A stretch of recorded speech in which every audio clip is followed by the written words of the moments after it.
বাহ বাহ বাহ বাহ, ব্যাগ গুছিয়ে বিয়ের 1 মাসের মধ্যে বর ছাড়াই তুমি চললে ঘুরতে, হ্যাঁ? এই চুপ করো, নিজে যখন যাও, ছেলেরা যখন যায় তখন কিছু হয় না, বউরা যখন 1 মাসের মধ্যে বচ্চারা যায় তখন দোষ না।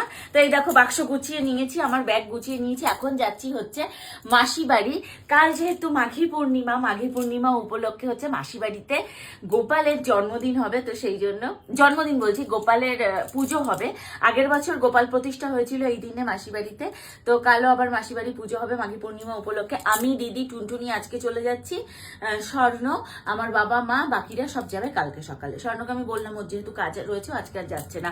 তো চলো আজকে যাচ্ছি মাসি বাড়ি, কাল সকালবেলা তোমাদের জন্য অনেক সুন্দর সুন্দর ভিডিও আসতে চলেছে। স্বর্ণ আমি পৌঁছে দিয়ে আসবে তো? হ্যাঁ চলো দিয়ে আসছি। হ্যাঁ, স্বর্ণ আমাকে পৌঁছে দিয়ে আসছে। আর ওর রাগ দেখাও তোমাকে। তো রাগ হবে না মানে একা একাই আর কি চলে যাচ্ছে, বাইরের রাগ কিন্তু ভেতরে। নাও যাত্রী বেরো। কি বললে? কিছু বলিনি, কিচ্ছু বলিনি, যাও।